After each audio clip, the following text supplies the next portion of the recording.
Lynden residents are voting today on a general fund budget of $2.7 million.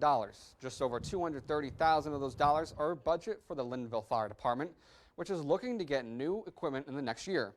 The department is asking again for another $30,000 to be set aside in saving for a new truck. They are also looking to buy 10 sets of lighter gear at $900 each to wear when not responding to fires. One of the leading causes of injuries in our profession as firefighters is firefighter fatigue. And I want to try to get rid of that, issue for us.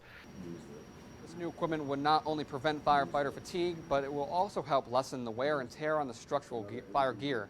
Chief Currow is hoping that this will reduce expense spent on replacing structural gear, which costs $3,500 to replace.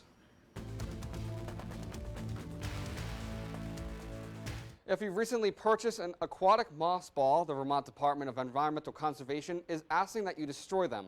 Recent packages of moss balls have been discovered to be infested with zebra mussels. The mussels are small and easy to miss, according to experts, and may be found within the moss ball itself or the packaging. To destroy them, environmental scientists are recommending to freeze, bleach, or boil the moss balls after inspecting them for mussels. If mussel is found, the tank it was in will have to be disinfected and the water dumped away from any water body.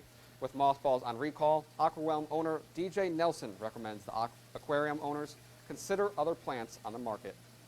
So the next solution, there are several plants out there, aquatic plants, that are actually good for helping remove nitrates and help with oxygen in the water. Or they can do a fake moss ball. And particularly for people who really like them for their shrimps, the fake moss ball would be the next best thing to put in there. Nelson says that if an aquarium owner has had a moss ball for the past 6 years, it does not need to be thrown out. At this time, it is still being investigated if this is a one-time contamination of the moss ball product.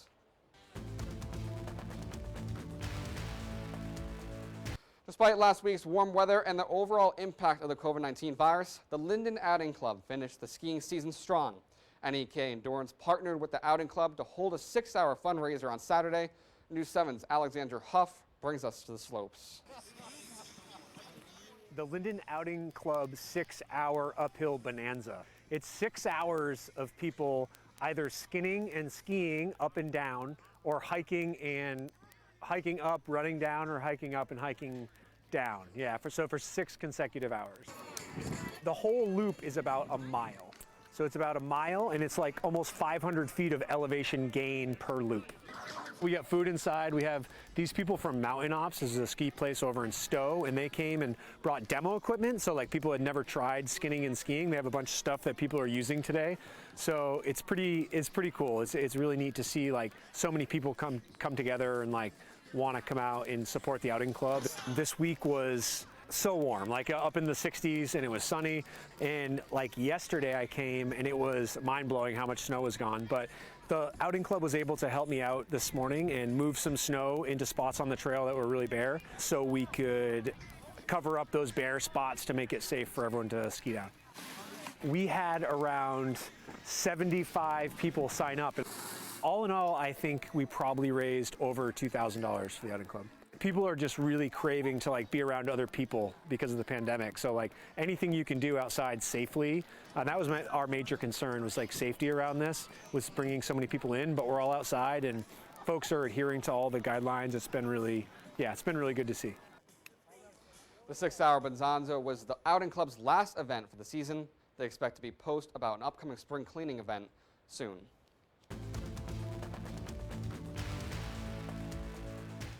Yet another box truck has hit the Miller's Run covered bridge in Lynden after the bridge already suffered damage from 2 other trucks at the beginning of February. Police say the truck was only 11 feet 5 inches tall, which is below the limitations. As the truck went through the bridge, it kept to the right side and caught the angled section of the bridge. The investigation is still underway and no actions have been taken at this time. Gender equality is finally a reality in one local organization. In addition to the grand reopening, the Moose Lodge in St. Johnsbury is celebrating the success of the One Moose campaign. One Moose was launched prior to the pandemic in an effort to change the bylaws of the International Fraternity to allow women in leadership roles. Kimberly Noyes was sworn in on Saturday as the first woman to serve on the St. J. Moose Lodge Board of Officers. A banner signing was also held at the lodge in part of the celebration. The banner is traveling to every Moose Lodge in Vermont, New Hampshire, and Maine in the coming weekends. It will then be brought to the international conference held in July in Cincinnati, Ohio.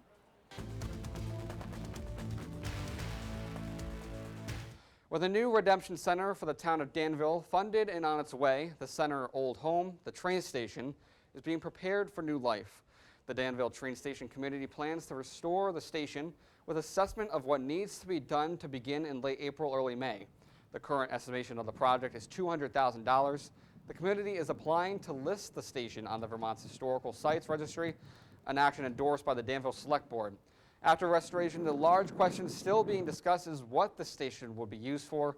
Suggestions currently include a co-working space, a bike shop, an ice cream shop, and the committee will present a narrowed down list of building uses to Danville residents by the summer. The kindness of a stranger is a strong force in the Northeast Kingdom, even during an isolating pandemic. Karen Buda of the Northeast Kingdom Council on Aging recently put out a post, Front Porch Forum, asking if anyone would be willing to plow out a neighbor in need. Unplowed driveways of elderly citizens present the danger of no meal deliveries, no access to emergency responders, and difficulty getting their mail. An anonymous volunteer answered the call. You know, we really appreciate it when the community either, goes over next door and shovels out at someone else's driveway or grabs the mail or the newspaper for the person next door. They just take a moment to try to help out, whether that's something like, hi, I did that for you, or like our little snow plower who just did it and probably smiled all the way home. Buda wishes to thank the anonymous volunteer for their hard work. Tomorrow's storm may provide an opportunity for others to join the secret plow person.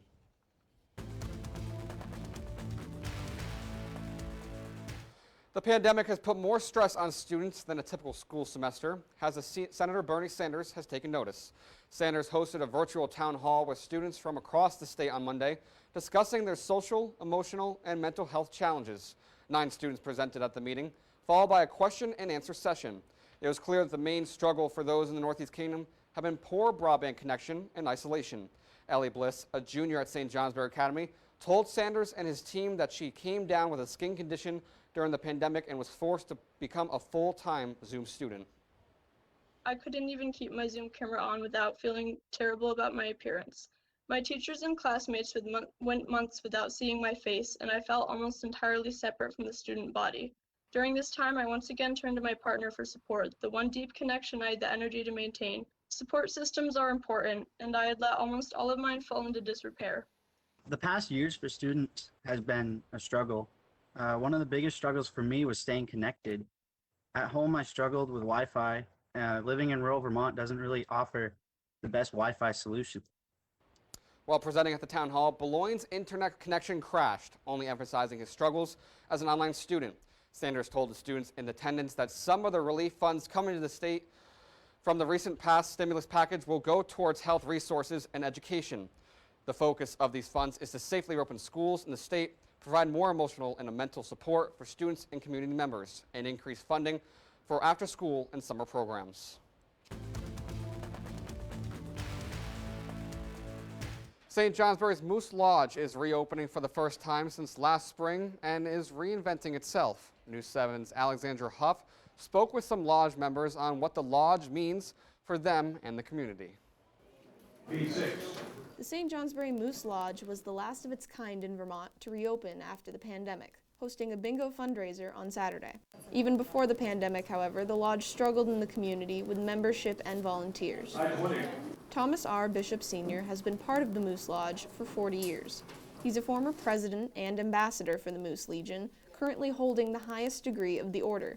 Well, a friend asked me to join, and so I joined, and I missed the first meeting, and he stopped at my house and wanted to know why I didn't show up. But I was running a gas station at the time, so. And my wife told me, says, you want to join? Now get involved. And few years back, my wife told me, she said, I wish you hadn't. Friends, food, and a sense of community is what often drives members to the Moose Lodge.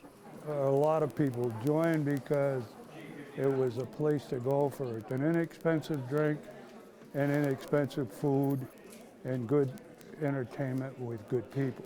But then when I finally learned the history of the moose and what their missions were, I just really got hooked because it's a remarkable organization.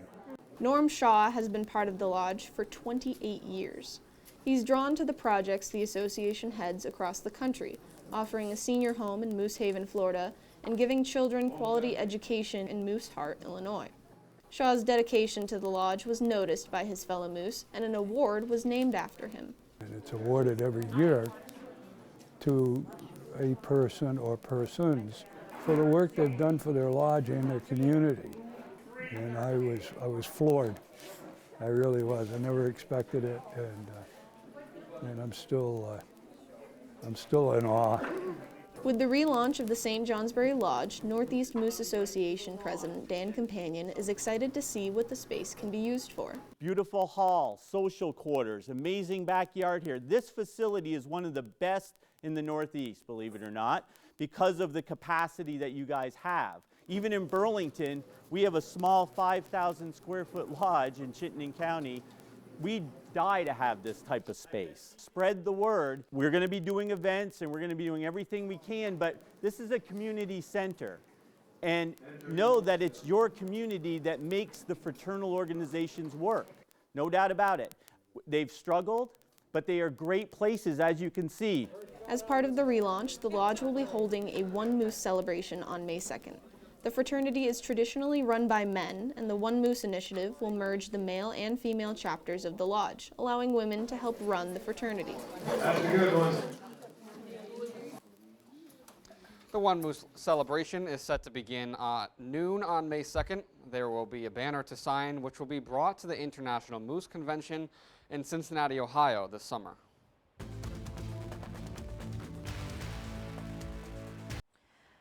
Police are asking for help locating stolen golf equipment.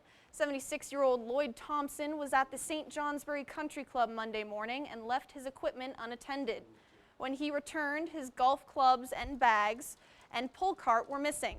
Anyone with information on the incident is encouraged to call the St. Johnsbury State Police and ask for Trooper Evan Johnson.